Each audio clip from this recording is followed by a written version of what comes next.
গ্রীষ্মকালের প্রচণ্ড গরম দুপুরে ভেজা ভাত, জলঢালা ভাত বা পান্তা ভাত যাই বলি না কেন, এগুলোকে নুন লেবু সহযোগে খাওয়ার সঙ্গে কাঁচা লঙ্কা, কাঁচা পেঁয়াজ, নানা রকম ভাজাভুজি, আলু সেদ্ধ, মাছ মাখা, বহু রকম পদ দিয়ে খাওয়া যায়, যা পেট আর শরীর দুই ঠান্ডা রাখে।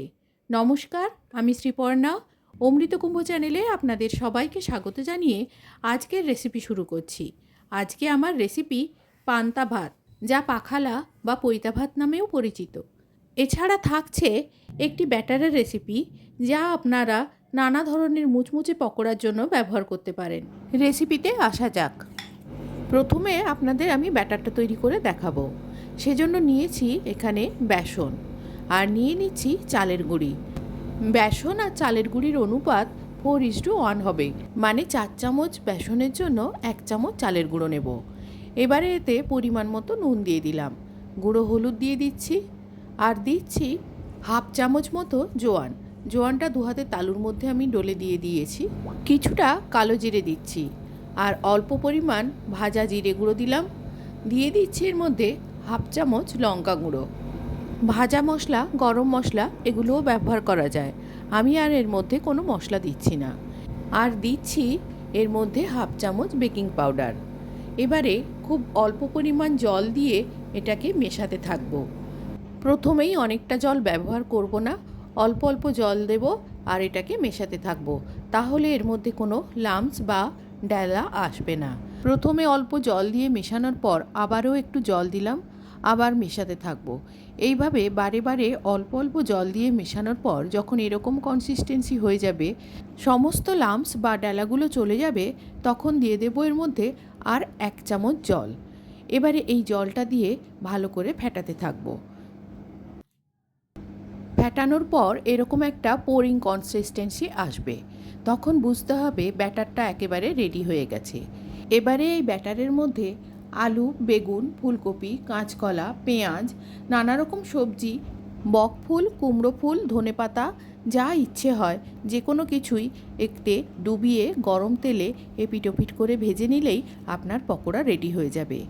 আমি আজকে পান্তা ভাতের জন্য ধনেপাতার পকোড়া তৈরি করে দেখাবো। ধনেপাতার পকোড়া আমার চ্যানেলে আগে দেওয়া আছে, ওপরের আই বাটনটা ক্লিক করলে ধনেপাতার পকোড়া পেয়ে যাবেন। ব্যাটারটা রেডি করে নিয়ে কড়াইতে সর্ষের তেল গরম বসিয়ে দিয়েছি।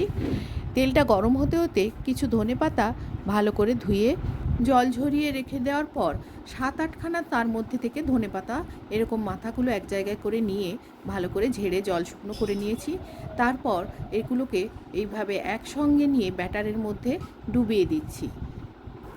ধনেপাতার বাঞ্চটাকে ব্যাটারের মধ্যে উল্টে পাল্টে নিয়ে মাখিয়ে নেওয়ার পর দিয়ে দিচ্ছি এটা গরম তেলের মধ্যে।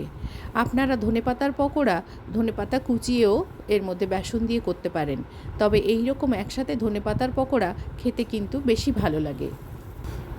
একটা পকোড়া ছেড়ে দেওয়ার পর একইভাবে আরও 4-5টা ধনেপাতা নিয়ে ব্যাটারের মধ্যে দিয়ে তেলের মধ্যে ছেড়ে দিচ্ছি।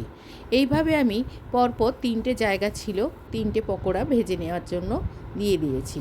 এক পাশ ভাজা হয়ে গেলে উল্টে দিচ্ছি অপর পাশ ভাজার জন্য। 3টে বড়াই উল্টে অপর পাশ ভাজতে দেওয়ার পর দিয়ে দিচ্ছি ওই ব্যাটারের মধ্যে কাঁচা লঙ্কা। ব্যাটারে কাঁচা লঙ্কা ডুবিয়ে পাশের জায়গাতে দিয়ে ভেজে নিচ্ছি। কড়ার পাশে যেটুকু জায়গা ছিল ওইখানে 2-3টে কাঁচা লঙ্কা আমি ভেজে নিচ্ছি।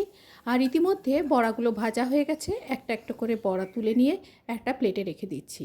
তারপর কাঁচা লঙ্কাগুলো ভেজেও আমি এখানে তুলে রেখে দিচ্ছি। ধনেপাতার পকোড়া আর কাঁচা লঙ্কা ভেজে তুলে রাখার পর ওই কড়াইতেই যে তেল ছিল সেই তেলে যতগুলো বড়ি ধরে সেই বড়িগুলো ভেজে নিচ্ছি।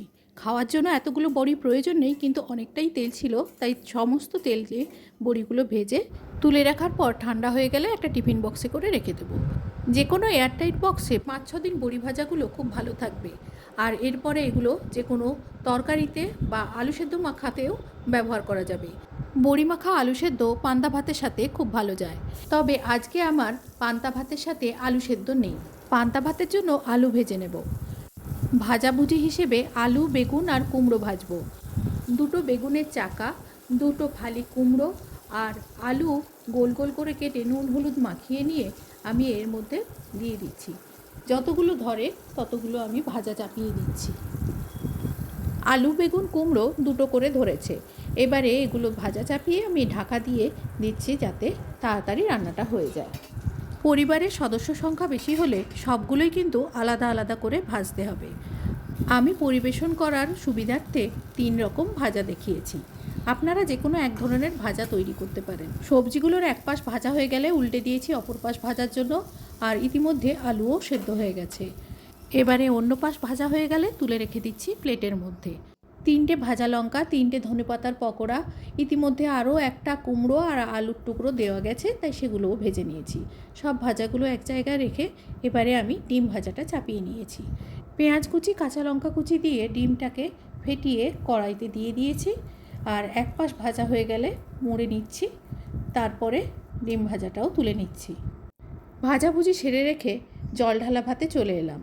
আগের দিন রাত্রে যে ভাতটা বেঁচেছিল সেই ভাতে জল দিয়ে রেখেছিলাম। এবারে ভাতগুলোকে তুলে রেখে ওই ভাতের জলটা দিয়ে দিচ্ছি। পান্তা ভাত তৈরি করতে গেলে ভাত রান্না করার পর ভাতটা ঠান্ডা হলে জল দিয়ে কমপক্ষে 6 থেকে 7 ঘন্টা ভিজিয়ে রাখতে হবে। আর এটা যদি মাটির হাঁড়িতে ভেজাতে পারেন তবে তার স্বাদ আরও বেশি খোলে।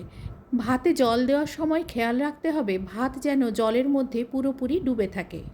সকালে ভাত রান্না করে ঠান্ডা করে সেটাও জল দিয়ে দুপুরে খেতে পারেন।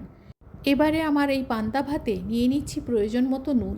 প্রথমবারে নুন নেওয়ার পর একটু কম মনে হলো, তাই আর একটু নুন নিয়েছি। এবারে নিয়ে নিচ্ছি এক টুকরো লেবু। লেবুর পুরো রসটা ভাতে দিয়ে দিচ্ছি। লেবুর টক নিজেদের স্বাদ অনুযায়ী নেবেন।